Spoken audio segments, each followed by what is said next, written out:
Governor Hobbs got rid of the border strike force after taking office. So why did she bring it back under a different name? We speak to her.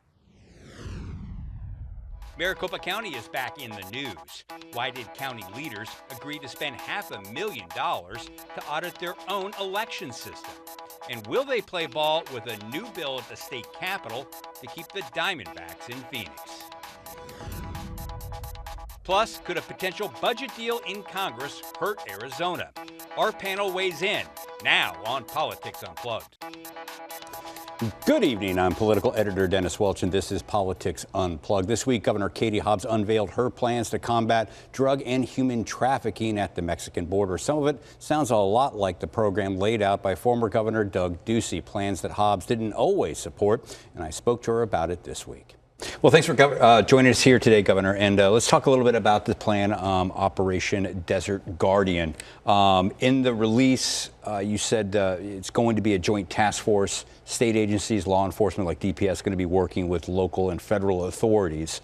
Pretty broad there. Can you give us a little bit more of a sense of what specifically these state officials are going to be doing? Yeah, absolutely. So first of all, this is building on the success we've had with Task Force SAFE, which has focused our efforts with National Guardsmen working hand in hand with Customs and Border Protection at our ports of entry, interdicting fentanyl and other illegal substances, which has been so successful. We've so far interdicted over 19 million fentanyl pills, kept those off the streets of Arizona, off the streets of the country. And that's since July, correct? Yes. When you kicked it Yep. off. Yeah. And so we want to build on that success. And we know there are enforcement gaps along the border. And so this task force will specifically be focused on how we can disrupt cartel activity in those enforcement gaps between the ports of entry.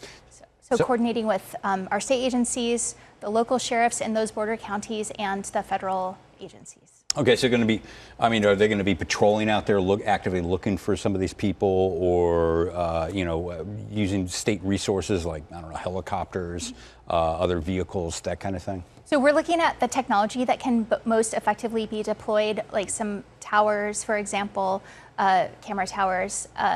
But yeah, looking at how we can disrupt the activity that's happening in those areas. Okay, and obviously the big question with stuff like this is always like, what is the bill going to be?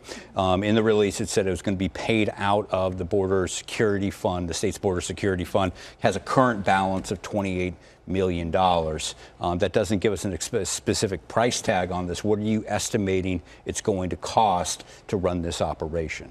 Well, those border support funds that have the balance, that balance is available to be used. I hope it's not that expensive, and I hope we can get the feds to help foot some of the bill for sure.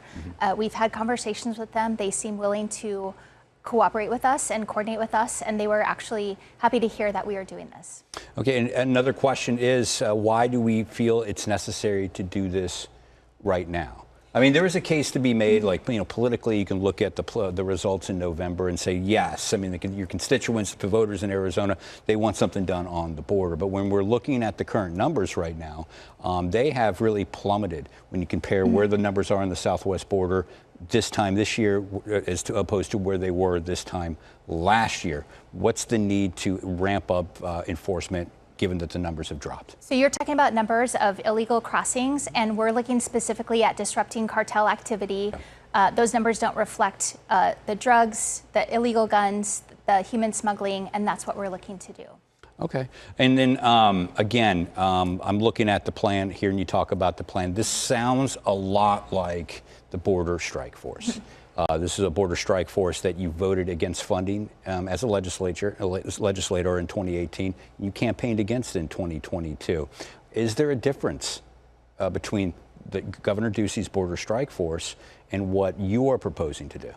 I think at the time it wasn't clear where those efforts were targeted, and it seemed like a lot of political rhetoric rather than action, and this is absolutely action. I've been focused on action since I took office, knowing that as a border state, Arizona was bearing the brunt of the federal government's failure to secure the border, and we needed to step up. And this task force is directed specifically in these 4 border counties and specifically on disrupting cartel activity. So the difference is that it's more targeted to the 4 counties down at the border as to what Doug Ducey did with his border strike force. Yeah, absolutely. And also the partnership with the feds on this is key. Okay, is there any sense now, looking back now, you've been in the job a couple of years, that you shouldn't have gotten rid of the strike force? Maybe you should have just directed it more specifically when you got into office then? We redirected the funds that were being used for the strike force to what we're currently doing now with the border support funds. Okay, and then again, has your perspective changed at all since you voted against this border strike force in 2018? You're now the governor of the entire state. I mean, has the perspective changed, and how has it changed? If I recall, the border strike force was part of the overall budget package. I didn't vote for a single Governor Ducey budget when I was in the legislature. So, but I will say that as governor of a border state, I'm not focused on if the ideas are Democratic or Republican ideas. I just know that Arizonans want a border that's secure, that is orderly, and we're taking action to do that. Okay, and then let's talk a little bit quick legislatively. These are actions you can take through executive order. You're taking them right now. You're building on previous efforts. But what about legislatively? Is there anything in the legislature right now, any bills working their way through that you could see yourself signing into law? As governor, you're well known for using the veto stamp and getting rid of some of that stuff. I know with the bounty bill that was recently introduced that the legislator which would pay law enforcement agencies $2,500 for everybody who's detained and later deported. You said, quote, there's no way in hell you're going to sign that. Is there something at the legislature that you're looking at signing? I have been really clear that I'll work with anyone who's serious about helping to secure our border. And if the Republicans in the legislature wanted to talk about their ideas and come to compromise that would get me to signing a piece of legislation, I'm happy to do that. I think they're more interested in making political statements and grandstanding rather than actually solving the issues. Putting a bounty on people's heads by already overtaxed law enforcement is not going to do that. Okay, what about Warren Peterson, Senate President Warren Peterson? If he was at the table right now, he'd say, tell us both. He's pretty serious about doing something with the border. He's got a bill right now that would force local law or state agencies to work with federal immigration officials when it comes to enforcing immigration laws. Is this something that you could sign? I think you've suggested in the past that you wouldn't sign it. Is there anything that that could make you sign this bill or be tweaked to get this past the finish line? Law enforcement agencies already can and already do work with the federal government and cooperate on federal immigration laws. I don't believe that we should force their hands to do so and force them to comply with policies in Washington that maybe today we agree with, but tomorrow we don't. Both President Peterson and I have disagreed with Biden's immigration policies, for example. Why would we force our law enforcement agencies to comply with those? And a final question, this is the politics of the whole thing. Some people may look at this and be skeptical and say, well, she's doing this because, well, she's up for a tough, potentially a tough re-election campaign. And we know, given what happened in November, she's trying to get out in front of this for her campaign. What would you say to somebody who's thinking like that? This is not a change in posture from me at all. I have taken the border seriously as an issue that needs to be dealt with from day one of my administration. This is just more of doing that. All right. Well, thank you. We'll have to end it right there. Thanks for stopping by here. Thank you. Still ahead, the state legislature is considering a bill to keep the Diamondbacks in Chase Field. So how is that going over with county leaders? That's next on Politics Unplugged.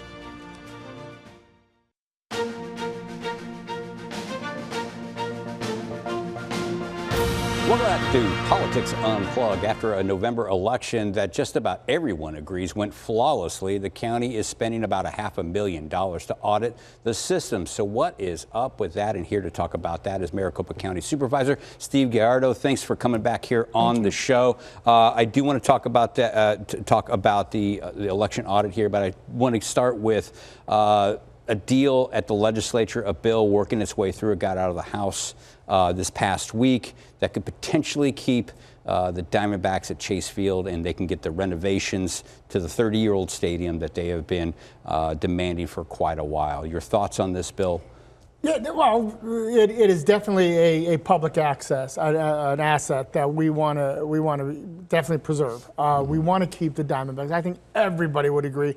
Love to keep the Diamondbacks in downtown Phoenix. Keep them playing in Arizona. It's how do we renovate this 30-year-old stadium, and who's going to pay for it, and what mechanisms they come up. They have a bill that's going through the legislature, waiting to see. It's halfway through. It looks like it went through the House, going to the Senate. It has a long ways to go. Still needs the governor's signature on it as well. We're monitoring it. We're very careful to make sure that this stadium, whatever package is put together, is not going to have a devastating impact to Maricopa County and taxpayers and how we operate the county.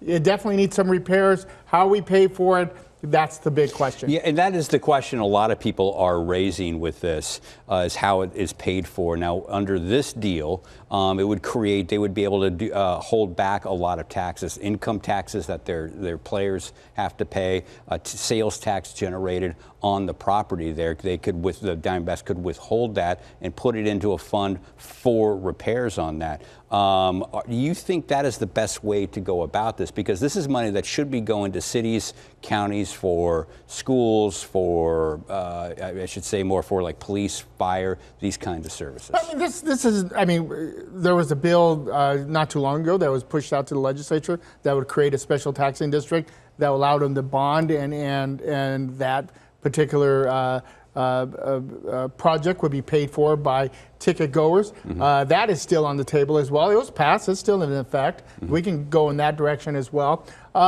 You know, this is something that the legislature needs to, talk about and have a deliberation about it, and the impact it's going to have on the greater good of Arizona. You know, someone has to pay for it. That money's being moved from Part A to Part B. You know, so that's a discussion. And I believe it's going to hit the city of Phoenix coffers about $3.5 million. Huge. I think county coffers about $1 million.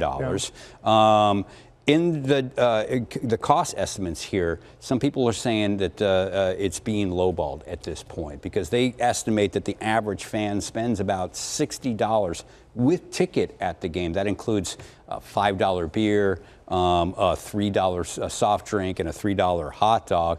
Do you buy these numbers? Do you think these numbers are accurate? You've been to baseball games out there. I've been to baseball games out there. I know that they have deals out there, but I'm not familiar with the $5 beers. That kind of raises an eyebrow, but nonetheless, I think at the end of the day, we'd love to keep the Diamondbacks in downtown Phoenix. We know the stadium needs to be renovated. We know there's some repairs. How we get there, there's a lot of options on the table. This one coming through the legislature has a long ways to go. The Senate needs to weigh in, and the governor needs to sign in.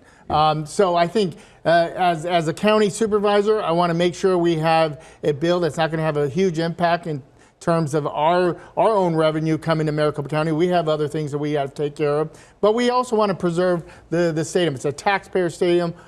Technically, it's under control of Maricopa County, but it belongs to the taxpayers. So how do we preserve it? How do we make sure that asset stays in? I think everybody wants to keep that stadium down there, but they want to do it at a good cost for the taxpayer. And just your thoughts. I mean, it seems to me when I look at recent history here and across the country, really, it seems that taxpayers across the country, the public is fed up with subsidizing stadiums that are owned by billionaire owners. All you have to do is ask Coyote fans. You go ask the Coyotes, who unfortunately left.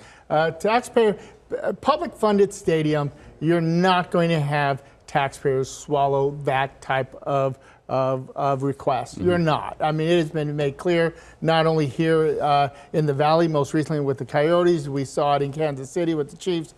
They don't want it. So how do you preserve this public-funded stadium? And keep in mind, even under this bill, the money that is generated through this bill it's going to the county and not the actual team itself. That's one clarification. But nonetheless, is this something that taxpayers would like to do? Would they want this money being brought in, even to the county, to preserve this public asset? That's a huge question. All right, let's move on. Let's talk a little bit about the election audit. You guys voted to spend $500,000 to edit the election system at Maricopa County. Now, I double-checked on the way over here, and indeed, it is 2025. We started going down this path back in 2020 after questions that were never proven about election fraud started surfacing after the 2020 presidential election cycle. Same types of unproven accusations were made after 2022. I thought the county was behind this. We put this behind us. So why are we paying $500,000 to to audit the election system? Well, I think it's something that we actually should do. This is one type of test I think we should do. We're working with our internal auditors to do a comprehensive look. There's much different than what the state Senate and the cyber ninjas were trying to do. You're not bringing in the cyber ninjas. To overturn the election. We're not trying to do that. But I think it's good governance to be able to look at something that's so important, to be able to say, what is it that we're doing that we can do a little bit better? What is it? What is it from not only from a technology side, but from just the overall operations of an election? And I think this is something that's warranted. I think we're going to have independent, we are going to have independent examiners come in, look. We're not going to be involved along with our internal auditors to look at it, to see not so much in terms of trying to overturn an election or something, but what can we do from a governance? How can we run our elections more efficient? What can we do? It could be statutory changes as well. And I do, final question here. We are running almost out of time, but at the same token, it looks like the new recorder, Justin Heap, is threatening to sue the county board because over the elections, and the issue has to do with who has authority over the elections. He wants some of his power back that used to belong to the recorder's office. He wants that back. He's threatening to sue you guys over this. What is going on here, and how is this going to be resolved? He wants to be controlling the entire election process. The recorder needs to stop and look at statute. We have our own responsibilities that are dedicated in statute. If he has a problem with that, he needs to go to the legislature. We're not going to delegate our authority. We're going to continue doing what we're doing. If he wants to sue, the court's down the hall. All right. Well, thanks a lot for joining us here this week. And up next, I'll be bringing in our panel to talk about all of this week's major headlines, including the budget talks in Washington. That's next on Politics Unplugged.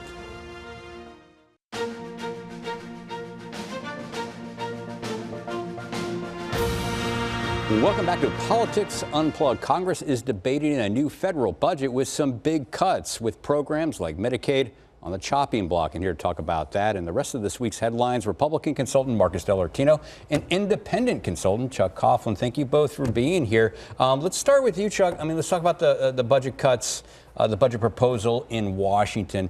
They're looking at, what, $2 trillion in cuts down there.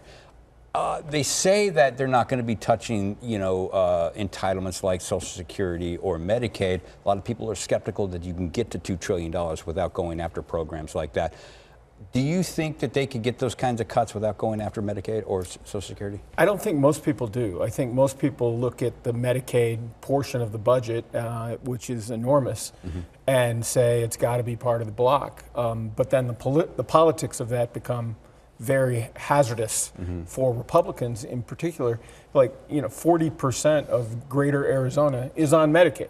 It's the greatest discrepancy. Which is access in Arizona. Access in Arizona. And so it becomes a very delicate line to walk, and I have trouble understanding how they're going to do that. Yeah, and what would that mean if you started cutting away at the Medicaid program here in Arizona? What would that do to our state?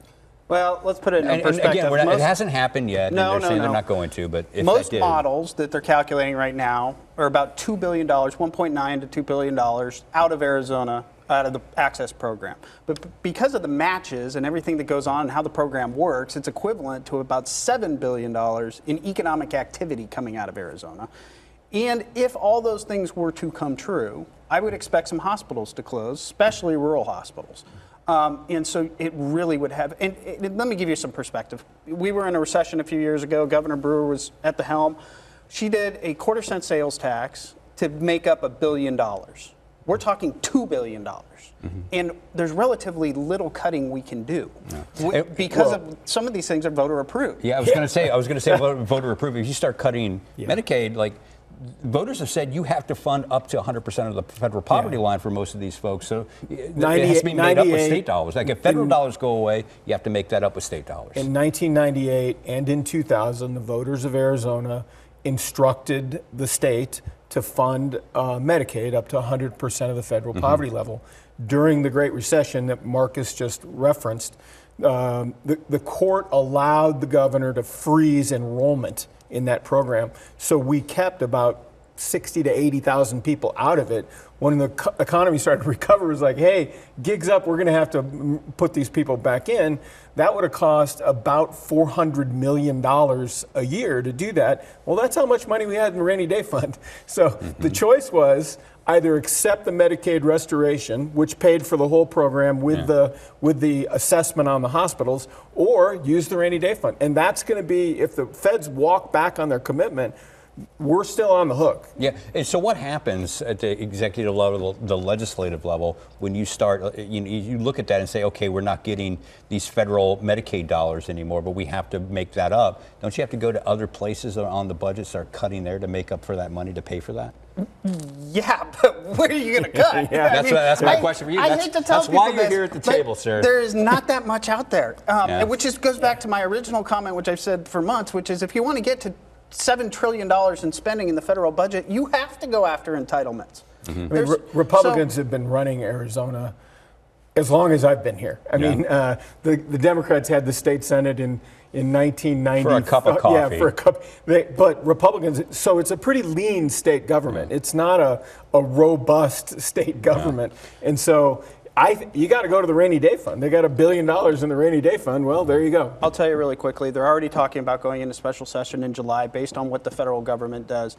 Part of that discussion, in addition to coming up with $2 billion, which will be fun, was going to have to be going back to the ballot to reform some of those measures, not exclusively access, a whole host of them. All right. Well, let's move on now. Let's start with you, Chuck. I mean, let's talk about the governor and her border plan.